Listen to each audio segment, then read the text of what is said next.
Protect the flock, we rally in the lion's den.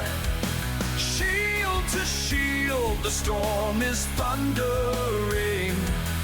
Unleash the roar, let the lions run towards the night until the battle's won.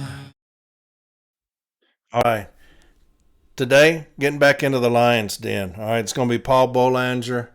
Tomorrow, I'll have from 8 arbitration. Okay, those are two separate things. The Lions Den's is strictly a CLC thing, but I got in late from Virginia, and so Paul's put an episode up. I'm going to play that tonight. Okay, I'm putting that up. Tomorrow, I'll have from 8 arbitration. All right, so just want to let y'all know that's what's going to happen. So you got Paul Boulanger back. He's got a very special guest with him. I believe he's the guy that had on there with him the first time. And so Lions Den, back at it. And I'll see y'all tomorrow, okay, on From 8 Arbitration. All right, I love you. Bye. Okay, we are back on the Lions Den, and I'm sure a lot of you have wondered where the hell I've been. Well, well, I don't have many excuses except I'm just going to apologize. Personal life got in the way, and Richie and I really wanted to hit the second episode together, and things got in the way, but we're back on track. So I want to remind you what we were all doing here. We're talking about inspection ground rules, and what we're doing is we're looking at some ground rules that were provided by management, and we're picking them apart and making them our own. I did have a good question, Richie, I wanted to talk about before we jump back into it. Somebody asked me, is management obligated to bargain over ground rules? What if they just say no? So technically, there's nothing in the contract that says you must bargain and create ground rules for an inspection. However, M39, section 115.3C states that the manager has the responsibility to resolve as many problems as possible before they become grievances. So we, as NALC advocates here, we're going to put our best foot forward. We're going to propose these ground rules to management. And if they turn around and say, I want nothing to do with it, we'll say, fine. When we file our grievance on the inspection, we're just going to include this M39 provision and say, we tried to resolve this without a grievance, and management went ahead and did everything wrong on their own. So that's my best answer for that question. There's no obligation, but I mean, we are obligated to bargain in good faith, and I think that's a big part of it. So, okay, I want to introduce you all one more time to Mr. Richie Galvin from Branch 34 in Boston, my Beantown brother. One more time, Richie, welcome to the Lions Den, my friend. Hello, Paulie. Welcome back, buddy. Welcome back. I'm going to jump right in because we are supposed to keep these short, and you and I have a tendency to go on. And I have something I want to add at the end if we can squeeze it in. So we are on number 22. I do want to say, though, before we jump in, since the last time we talked, the concerned letter carriers did a full Zoom training on inspection grievances, and they included a larger, more comprehensive set of ground rules. So you can refer to that if you're out there listening to this. I think there's like 20 more added. So if you want to refer to that, we are just going through some of the ones that we had hit prior. So we are on number 22, which is returning of empty equipment completed in the office will be credited on line 21. I agree to that. Do you agree to that? I do, but I'm going to throw a curveball at you. Another one. Here we go. In stations, they've eliminated a lot of the clerk positions, and they're not separating spurs from parcels anymore. So you may want to discuss when spurs and parcels empty together into the same hamper. Are you going to be doing that on a line 15? Are we sweeping? Are we doing a line 21? It could go both ways. Now, I'll caution you because when you're doing a line 15, remember you're only going to get a certain amount of minutes for line 15. If you're doing a line 21, you're going to get more time for line 21. So there's that was that jackpotting we were talking about, where they're trying to put you in a certain line item to restrict how much time you get. So you're absolutely right. We got to keep an eye on that. Another thing too, Rich, they try to do is at the end of the day, they're trying to give carriers a certain amount of time. They're trying to train carriers to think that they only have like 5 or 10 minutes of time, which is complete BS. We know that it takes what it takes. But if you have empty equipment that you have to put away, you go on line 21. There's no reason not to have line 21 items at the end of the day. Mhm. So moving on, line 23, number 23. White label from CFS PARS labels will be credited as a letter. If a corresponding jar card is created, this will be credited as a markup. So jar cards, let's talk about jar cards for a minute. Jar cards and safety cards, that's going to be, I think, number 24. We go on. These are cards that carriers have in the mail to alert for a dog, a recent markup, maybe a special needs um, a special needs well, customer, maybe someone we Yep. have to go to the door and bring the mail directly to them and not do the mailbox. Management is going to try to restrict these to anything within the last 30 days.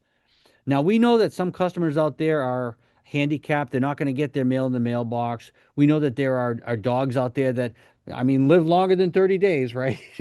So we have to be careful when we organize these ground rules. We're not going to let management restrict these to 30 days. Yeah. And we got to just make sure we're counting them. So many carriers overlook counting them. And, if you got 20, 30 of them, you're putting in the case, Yeah. that's time you're throwing away. And this is something too, when you first hear that there's an inspection going on, if you haven't been casing these jar cards, start doing it. Yeah. You want, if they come in and do a little sneak peek at what's going on in the office, you want to see that stack of cards on the desk or in the case and getting pulled down. You don't want to do something new during the inspection. You want to keep it going just like always.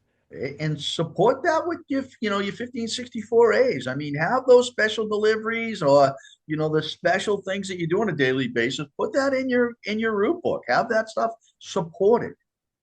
Yep, 100%. All right, so number 25, and we got like 40 here, so I think we're going to do okay. All markup in CFS should be deposited prior to leaving for the route. AM Mistro, CFS, and UBBM piece counts will be included in CFS column of 1838C. Carrier should identify each entry. That's good. PM markups, UBBM CFS will not be recorded on 1838C. Deposit of PM markups will be recorded on line 21.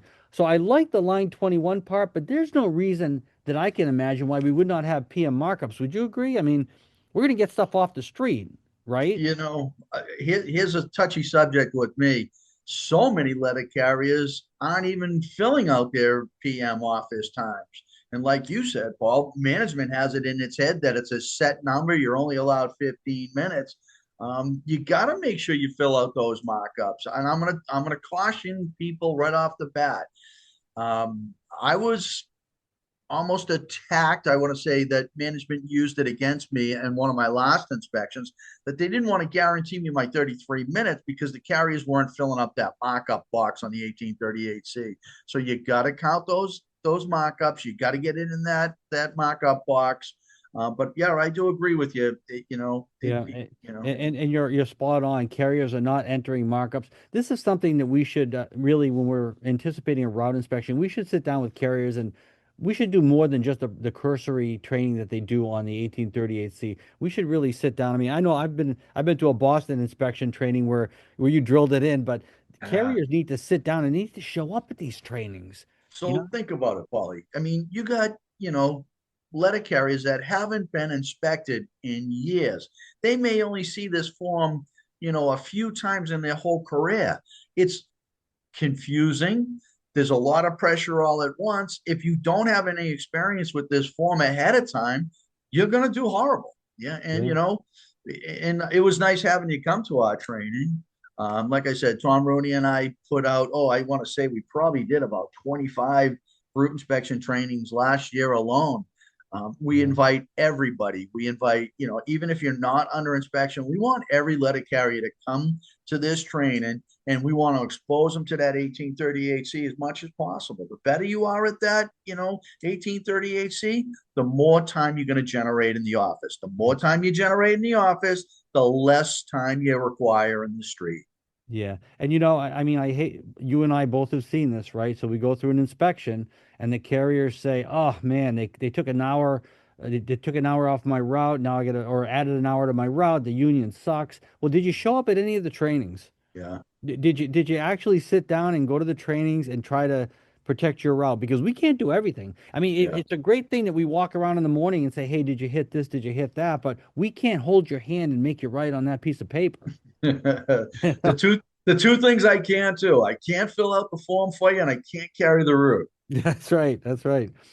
Oh, by the way, when you did say I went to your training, I want to make sure that you know that I'm going to your Christmas party in a couple of days too. I So can't wait. You're yeah, you're invited. yeah, yeah. So We told Chris Gannett he's more than welcome to come on down too. You guys should carpool and get your ass down here. yeah, you got it, brother. So, all right, number 27, carriers will use the buddy system when available to inspect their vehicles. Vehicle repair tags will be a line 22. Vehicle repair tags is a tough one because that's not a weekly recurring function. I know carriers would love to get credit for that on line 21, but it's probably not going to fly. I mean, I don't know. It's going to be a stretch. And like you just said, does it happen weekly? You know, Yeah. I mean, I know that we should be washing vehicles, I think, once a month, and maybe you could try to squeeze that in during the week. But yeah. And as far as the buddy system, don't ever let a manager assist no, you in checking your vehicle. You and no, another carrier should be doing it. So it should really take you twice as long. You should be making sure that absolutely. you're helping them, then they're helping you. Yep, That's part of your time. yep. Number 28, daily discussions of carrier expectations will be recorded on line 21. I added something to this in my notes here. We're talking about carrier performance discussions too. What if they bring carriers in for attendance, welcome back packets? Those are all considered trainings. That's recurring. I mean, every Sure. time someone calls in sick, if they're doing these welcome back packets, carriers should be sitting down. They should be reading that entire packet. If it takes 15 minutes, hey, that's the way it goes. Mhm. You're giving us this training. We're going to actually read it because next time we have a PDI and they ask us, weren't you retrained on your attendance? I sure was. I spent 20 minutes reading that Yeah, shit. yeah. That's And ridiculous. in this case, Paul, management or the inspection team, I shouldn't say local management, the inspection team is automatically going to turn around and say everything was inspection related. Be Yeah. prepared to argue that. You Yeah. know? They do that shit too during a service talk. Like you'll have a good service talk, and at the end they'll wind up something saying, "I'll make sure that if you have any union time, you let the inspector know." Then they'll put the whole thing on line 22. They'll take the whole Correct. thing away from you. Yeah. All the Not time. that they have an integrity issue or anything. No? Oh, it's getting worse. I'm telling you, Paul, every year it gets worse and worse. Yeah, yeah. We actually, a little sidebar here as far as integrity. We had a snowstorm yesterday. You and I are well aware of that. They Yep. had carriers come off the street and scan all parcels as no access. So my question was, what about the driveways that were plowed and the streets that were plowed? There was access there. Why are you asking us to lie? And yet, if we It's make one mistake, we get disciplined. Yeah. the integrity scan is such a fat farce. It's unbelievable that we even play this game.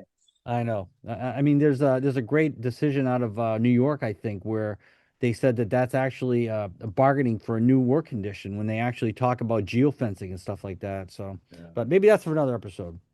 Yeah. Uh, Number 29, hand off missorted mail to direct neighboring carrier in the office will not be deducted from a carrier's office time. That's important to have in there because that's part of our job.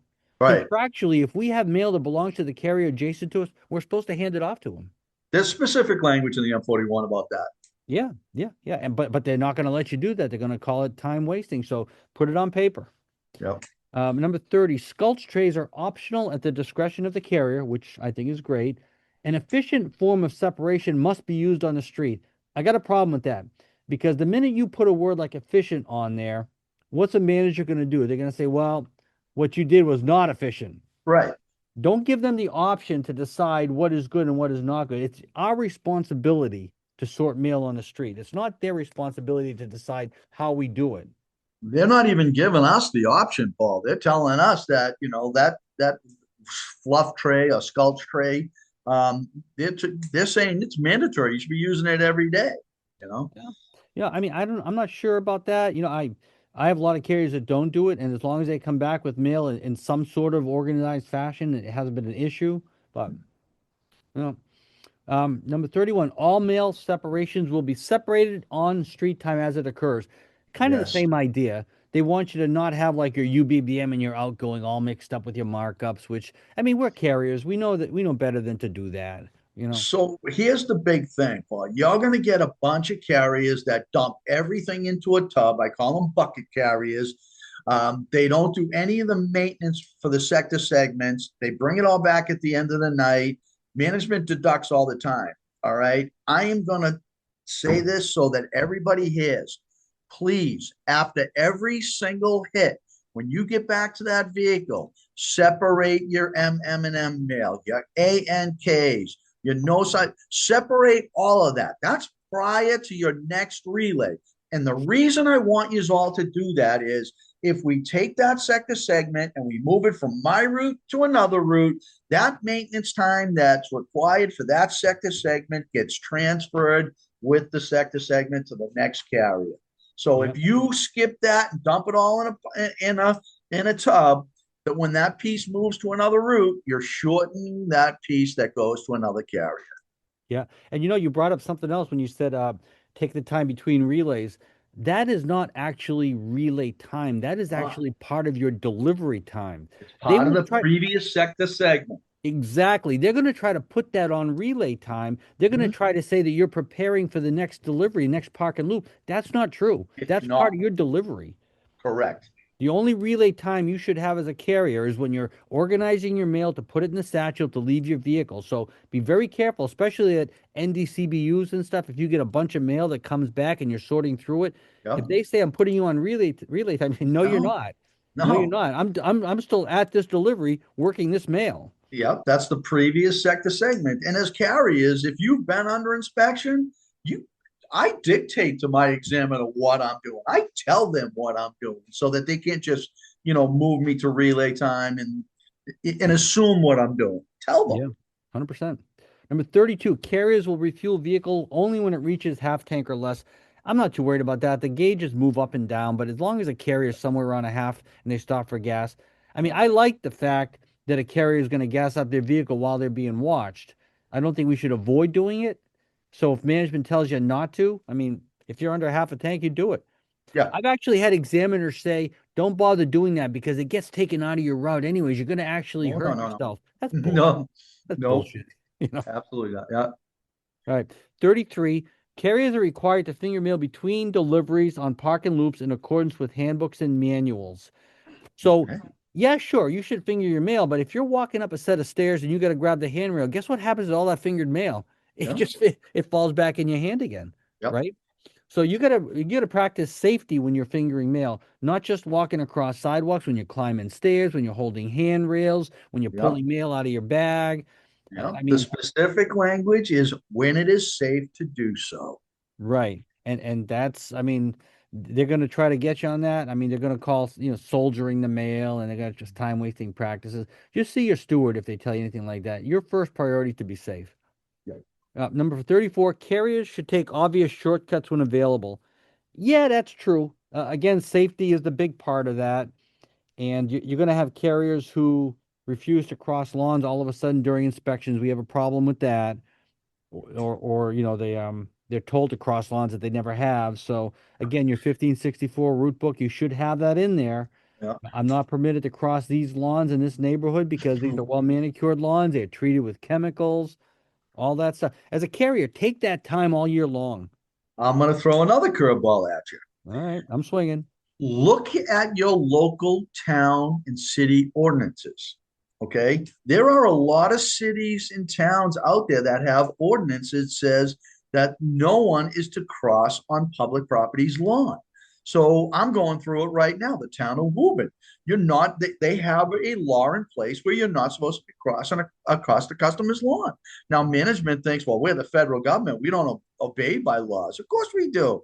So we're off and running with that. But the city of Boston has that ordinance too. So before you guys go under inspection, all you local stewards go out there and do some research. You'll be surprised. You may have something in your local town laws saying stay off of people's lawns. Yeah, I just learned something. I didn't know that, Richie. That's a great one right Yeah, there, you know. I there's a didn't think couple. about that, you know. I'll get you a copy. All right, I'll take it. I'll take it. Carriers will receive no more than 5 minutes a week on line 21 for reviewing NALC and health and safety bulletin boards. I'm going to add something to that because there's been a big push on safety lately, and sometimes these boards are updated daily. We have service talks and safety talks sometimes daily. They'll Mhm. add something if there's a dog bite, they'll put something on the board. So if you have to go to a safety or bulletin board more than once a week or twice a week, you take all that time you need. I mean, some of these things are updated very frequently. We've actually got some people who are tasked with creating things like a dog, a dog attack scenario on these boards. Do you have it up in New Hampshire now, Polly? They have these giant whiteboards in the middle of the office. Yeah, Um, that's new in Boston for us. They have safeties and job huddle talks and goals for the day. There's all kinds of stuff, and they're like you said, they're refreshing it every day. yeah. And you know what they do too on our whiteboards? They'll actually put how they're breaking up routes. So you got to look at them every day. Oh, I mean, geez. so if they're going to do that, if they're going to start breaking up routes on these boards, I don't advocate carriers to do that because there's a right way for you to Yep. be assigned work, not just giving it without even telling what your expectations are. But Yeah. if they're going to do that during inspection, hey, I'm taking that time. Yep. Yeah. Yep. All right, 52-day implementation period will start the day after the 8th week of inspection becomes available in DOAS. No. No, because it could become available in DOAS when they just decide to put the numbers in. Mhm. That 52 days starts the last day of the 8th week of inspection, which is the week after the carriers are inspected.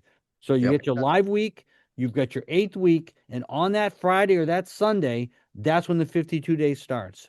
Yep. That is M39 language. Yeah, but I want to make sure because we've had supervisors out there, inspection teams that say, well, we have to upload this. No, no, no, no. We're not going to Yeah. change the handbooks and manuals so you can Doesn't take your say. time and sip your coffee. That's not going to work. Yeah. Doesn't say that. Doesn't say anything about DOS in the M39.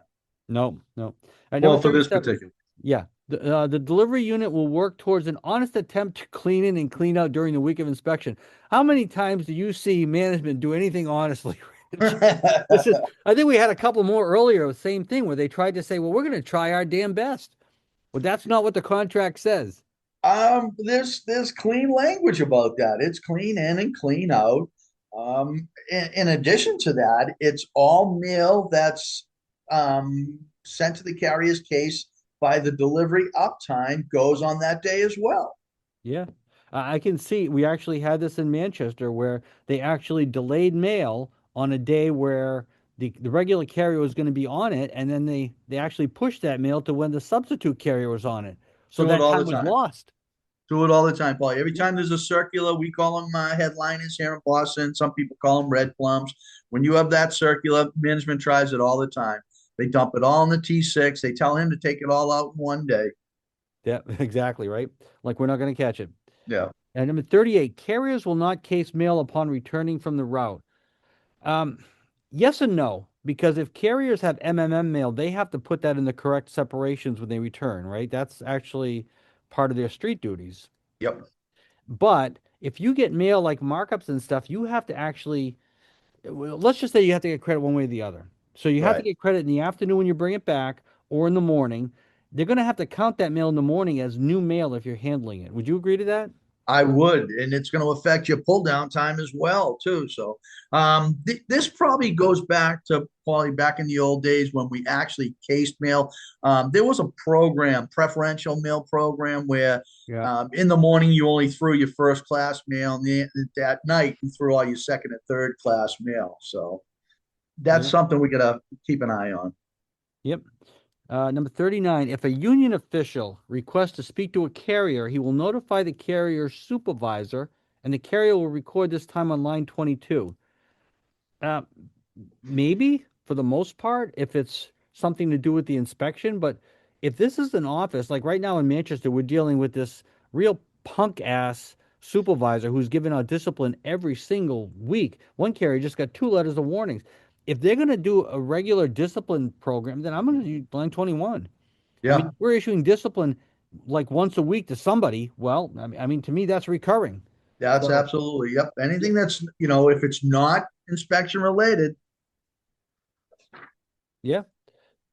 Number 40, each route will be scheduled no more than one day of inspection and two 39.99 during the week of inspection. That's boilerplate language right there. Yeah, that comes from the Millinocket decision. There's an arbitration out of Millinocket, Maine.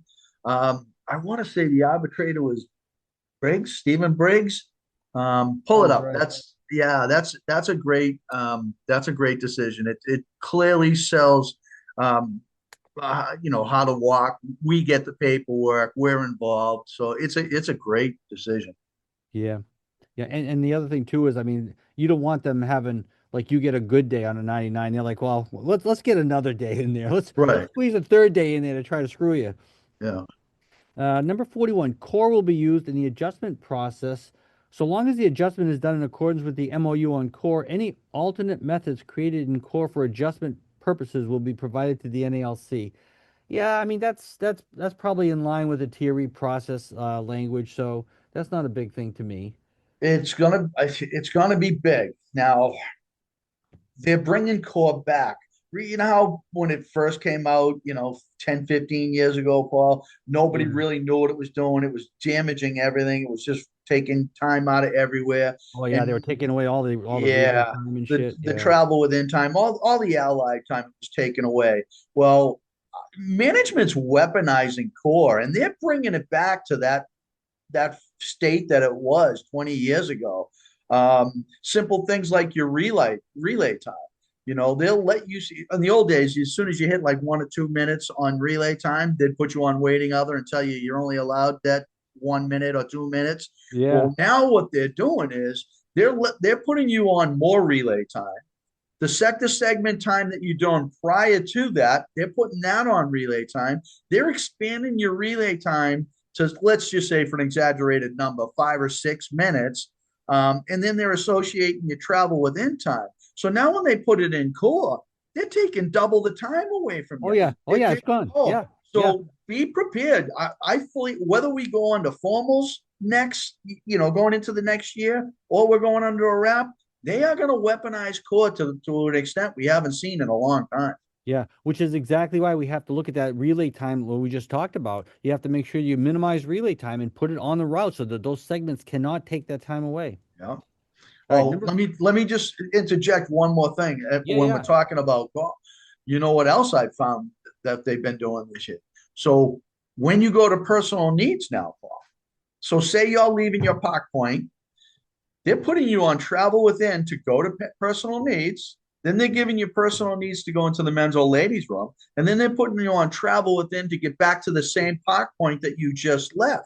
So Right. now when that That's goes into bull. core, of course it's full. That's So bull. now, Your personal needs time is the minute you leave your route. right. So let's just say for round numbers, it took you 5 minutes to get there, 5 minutes to use the men's room, and then 5 minutes or ladies' room, and then 5 minutes to get back for an exaggerated number. Sure. That's 15 minutes. When they put it on the travel within, they're only giving you the 5 minutes and they're taking all the travel within away Right. during core. Right. So So watch when out you for get your new route, immediately you're gonna have a toilet strapped to your ass because you can't go anywhere. So Right? again, be there, be on the lookout for them weaponizing core. You're going to see it like we haven't seen it in a long time. Yeah, yeah. Well, that's why I kind of hope that I'm gonna add a couple of ground rules here just from some of the stuff we picked up and talked about, and I want to talk about that too. But absolutely, we need to be involved in that. Number 42, carriers will use the satchel while delivering park and loops. Yeah, we will use the satchel, but we also have the choice on how to use the satchel. We Yep, can work flats out of the satchel, or we can yep, arm carry them. And you yep, got to be careful too, because management's going to tell you one way or the other. We have that choice, yep. and And I again, would. you should have that satchel on your body whenever you're on foot. If y'all make even parcels, okay? If you walk up to a house to deliver a parcel, you don't have a satchel with you, and all of a sudden you're getting attacked by a dog, your line of defense is out the window. Yeah. You're supposed to have that satchel on you at all times. 100%. And I would tell carriers, even if you arm carry your mail every day and you want to put it in your satchel, your flats in your satchel for the week of inspection, they can't tell you you've been doing it a different way. It's your choice. Yeah. It's your choice how to carry those flats. I would work them out of your satchel and you have to swing it around, look at it, look at the pieces of mail. It's going to take you longer, which, hey, that's just the way it goes. The satchel's a pet peeve with me only because you can get jammed up by not having it out there. I deliver in the city of Boston. There's dogs everywhere, Paul. You just, if you're a city carrier, you gotta have the satchel. Yeah. Absolutely. 43, any time wasting practices noted by examiners will be brought to local management's attention immediately and addressed with the carrier no later than the following morning. This conversation will be recorded on line 22. Um, I don't have a problem with a brief line 22 discussion on time wasting practices, but this is important to have because they'll wait till the end of the week and they'll say that you expanded something, you did something wrong. They'll take 5 minutes away every day. If you Supposed to do have it this daily. in, right? I mean, you've Yeah, seen that, right? yeah, supposed to do it daily. Yeah. Those Those, those, those 1838C copies are supposed to be done every day. Any issues are supposed to be corrected immediately. The carrier is supposed to be retrained, and if needed, to be reinspected. But they're supposed to do that on a daily basis. yeah. Number 44, filling out PS Form 3996 will be recorded on Oh, line 22. one of my I favorites. Yeah, I know. I am going to fight for this on line 21 every time. And you know how we're going to prove this, Richie?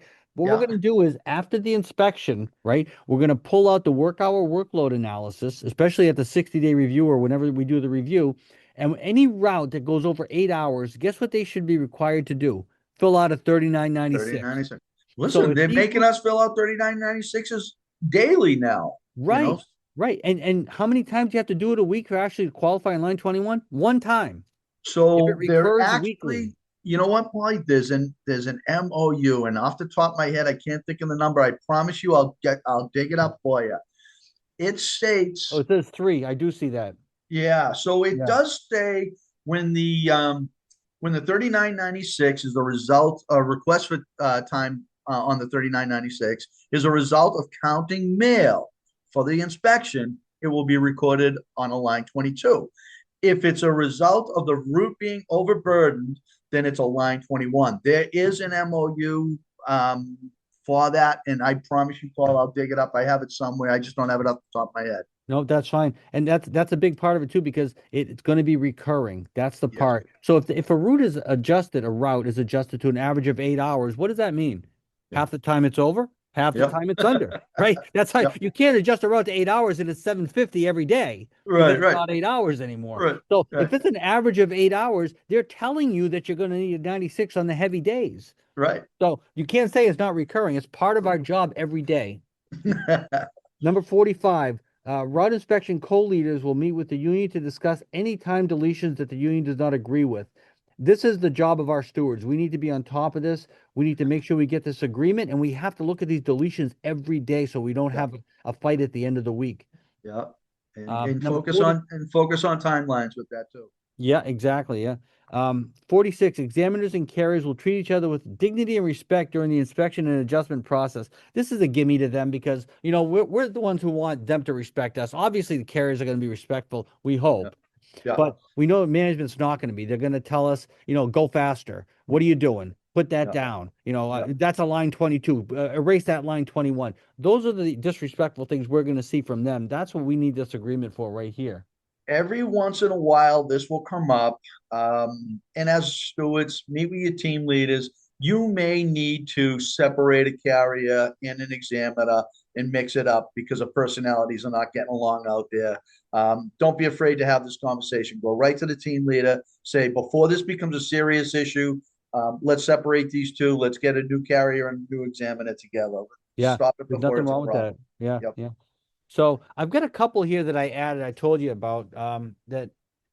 So this whole list that we talked about, this was from management, and they conveniently deleted some of the ones that I proposed that are really good for us. So I'm going to add them here so we can talk about them really briefly. I think it's 9 of them.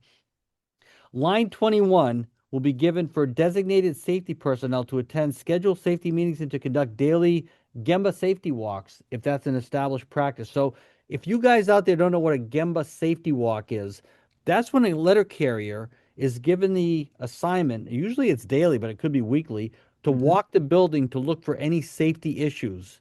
This is an actual, if you don't have something like this in your office, you should propose it. You should do it because this is a line 21 item that's built into this carrier's time. And this is a great thing. We offer this to help promote safety and it helps to build up our routes too. Yep.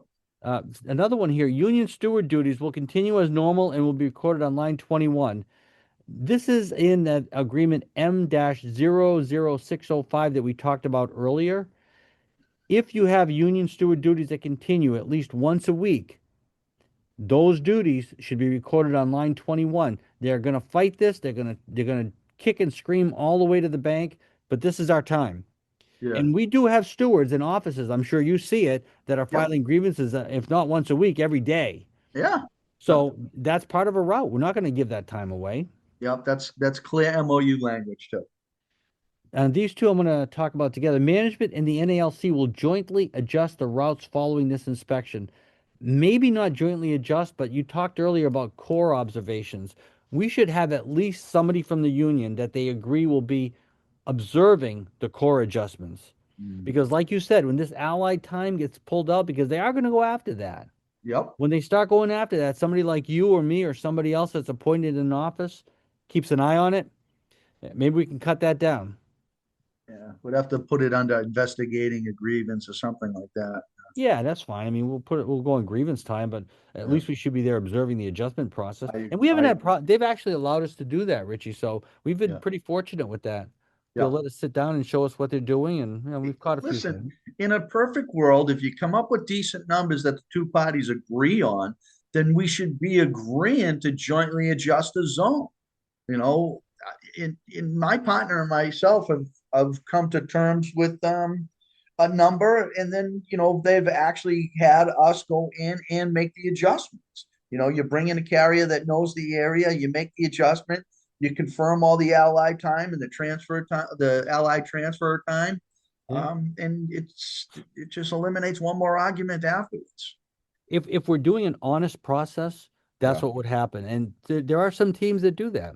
Yeah. But again, there are some teams that just they think they know best, and the carrier's not going to give you good info, so they're going to just have you going the wrong way down a one-way street by the time it's over, you know? I'm a little nervous and a little skeptical now. I kind of feel like the atmosphere is changing. I think the local agreements that we've had where we've gotten along and we've done things a certain way, I think headquarters is now getting involved, and Big Brother's saying no to everything. So Yeah. I think we're going to see a different tone moving forward. Yeah. Well, I mean, if they don't trust us to at least give them our best information, what's the point of consultations? Right. You know? No. Here's a good one. Personal need stops taken any time after clocking to the street will be properly recorded under street time and not be disallowed, because you know what they try to do, right? When you go outside, your cold winter day, and you're loading your vehicle and you get cold and you have to go to the bathroom, well, guess what they do? They're Yep. taking it away in the office, Yep. but they're not Yep. giving it to you on the street either. Yep. So they're saying you should have gone in the office. So what happens if you just wait till you go on the street? Yep. At your first delivery point, you leave, you drive 2 miles to a bathroom, and 2 miles back. Yep. Now it's going to take more time, but because It is. Well, and you know what it is? And this is why I say headquarters is telling them, here's a list of deductions, go apply the deductions. And Yeah. every time you read it, it reads the same way. Carrier utilized bathroom on street time and didn't go to the bathroom on the office time. Where in the world does it say that when and where I have to go to the bathroom? right. And Yeah. it's only natural when you start going outside into cold weather or changing weather, you're starting to move around more than you're just casing mail. Maybe that's It's when you got to go to the bathroom. I don't Paul, think, it's a generic deduction. They're trained, the examiners are trained to write that deduction down every single time. So one and of you the got to kids that watch I for would, that. That's one of the one of the, first lines on your yep, 39.99, and it's going to be right there, deducted time for personal needs. here's a perfect example. So one of the younger kids that I'm training, he's new and he went out and he did his first 99. Kid's got an overburdened route. It's just about a 9-hour route. Okay. So he loads his vehicle and he goes to the bathroom before he pulls away. Yeah. Okay. They deduct the time. It's 5 minutes. Paul, he doesn't use the bathroom for the rest of the day. He carries on the street for 8+ hours on the street. Didn't Right. use personal needs the rest of the day. Management took the 5 minutes and said he Yeah. should have How used it. petty? How petty is that shit? You know? Well, I'm telling you, I use it as an example in every single one of my classes. Yep. So a couple more to go through here. Carriers, so this is an interesting one.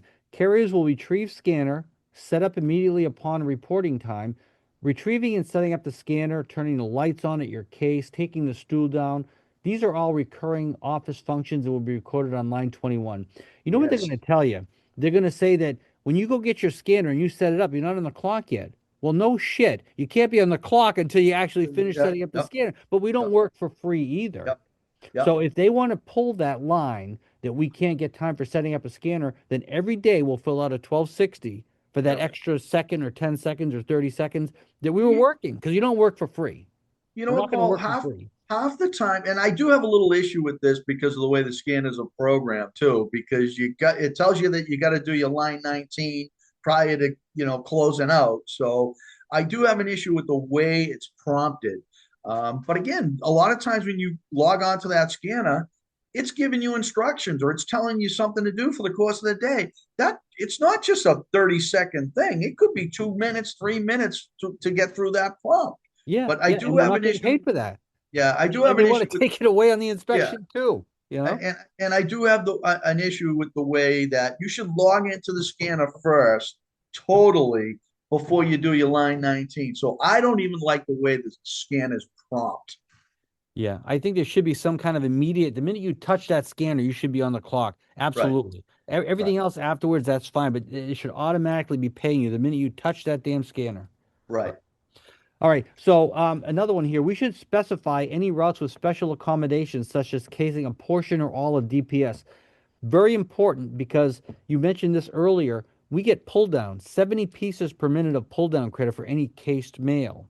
Correct. So if we don't record that DPS that a carrier with some kind of maybe carpal tunnel limitation has to case it, we don't get that extra minute either for every 70 Yep. pieces. Be careful of your Saturday closures too. If you have a business route with Saturday closures, and you got another 100 pieces of mail in that rack that didn't go out the previous Saturday, you got to pull that down. There you go. Right. So you got to make sure that gets credited. Absolutely. Absolutely. Here's one we're having trouble with right now, and I don't know if you've run across this. Color copies of the 1838C shall be provided to the union no later than 3 days following the conclusion of the live week. The reason for these color copies, Rich, and you know this and I know this, but some stewards out there who haven't seen it, if management makes any adjustments to a carrier's time, they're going to cross things out. They're not going to initial like they're supposed to, right? They're not going to give reasons. They're just going to cross something out and change the time. How do we know? Correct. Yep. If we get Yep. a carbon copy, we don't know who crossed out that time, let me right? go once. Let me go one step further. How about when the team leader makes deductions on what the route examiner does? Wait, how is it that the examiner did something, he recorded a time, but somebody that wasn't there is now making a deduction based off of what the examiner already wrote down? So not Let me only one let me one up you, Richie. I'm yeah, gonna one up you. What about when they take over the form at the end of the day? yep, When there's 15 carriers that line at the registry, right, to clear their accountables, yep, and management is writing down 1 minute of line 14 when it takes you yep. 10 minutes to go through that line, right? Pet peeve And you of can't mine. tell because Yeah, the ink doesn't show red. So we have a right for those color copies. And if somebody gives you a hard time, you file a grievance saying we can't tell what yeah, changes are made by management unless we have that color copy. right. So we got to the point where they were trying to charge us, Richie, and I finally said, you know what? Take a picture with your phone and send me the damn Send it picture. to me. It's Yeah. 54 pages. How long is that going to take you, you know?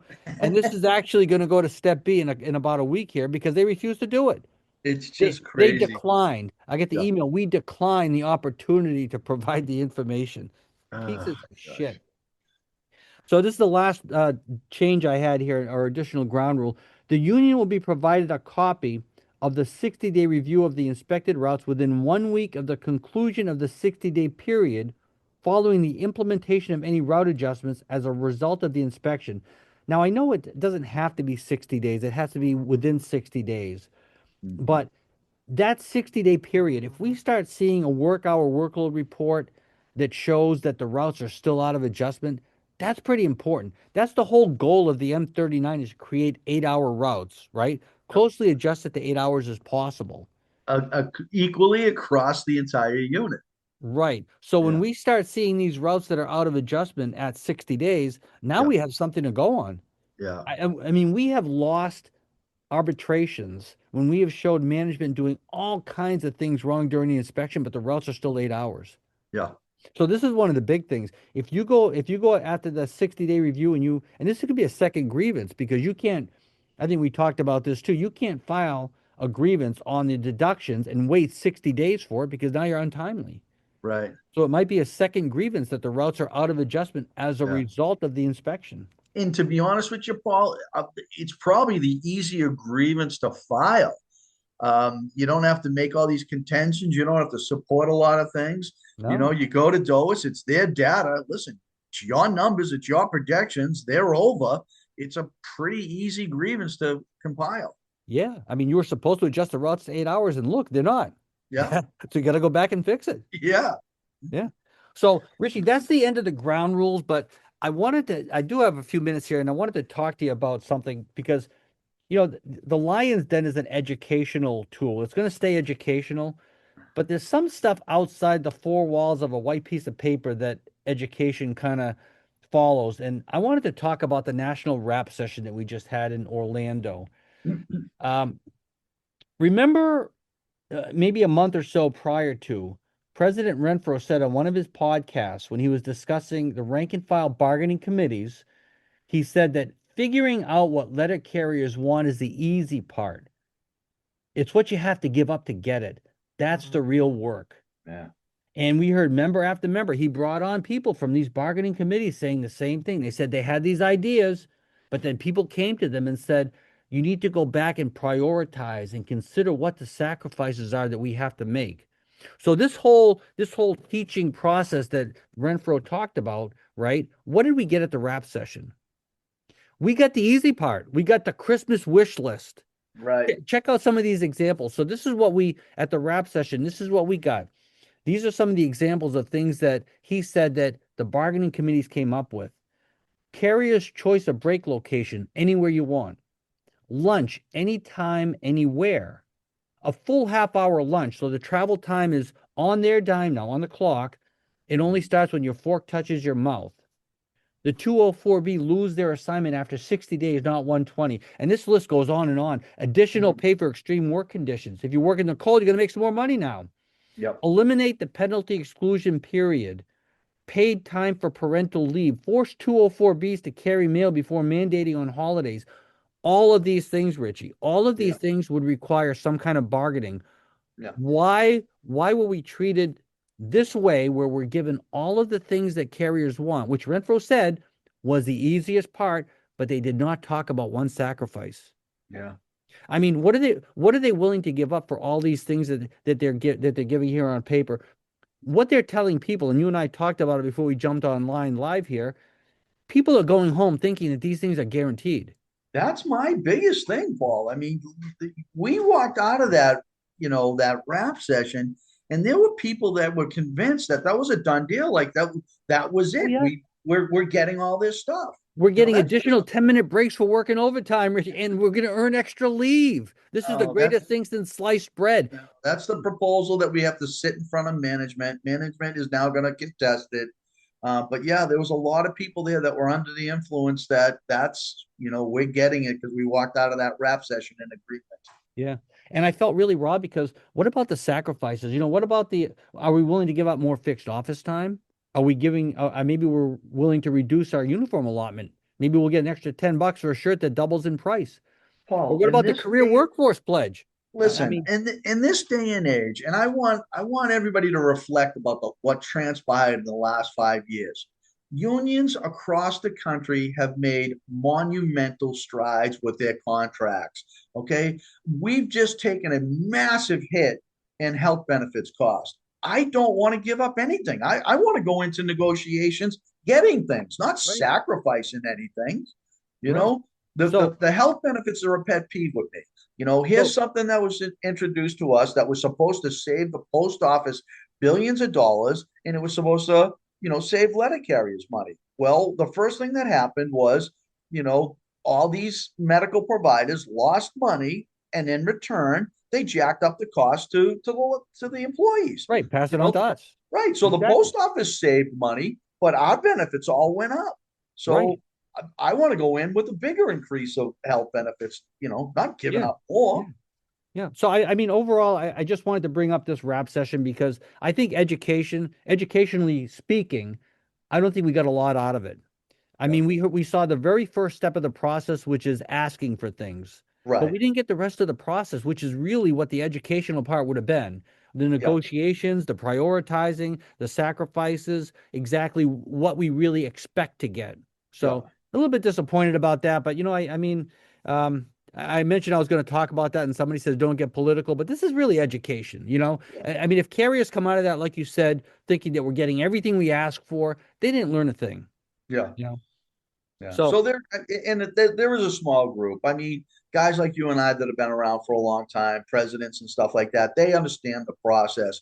But there were a lot of people in that room that just yeah. they're unfamiliar with the process, how it works. Yeah, I really felt it was a political campaign thing, and it's a shame because this is the chance for us to really get some education, and I think we just, we left there pretty much after seeing a part of a political campaign, I think, but Yeah.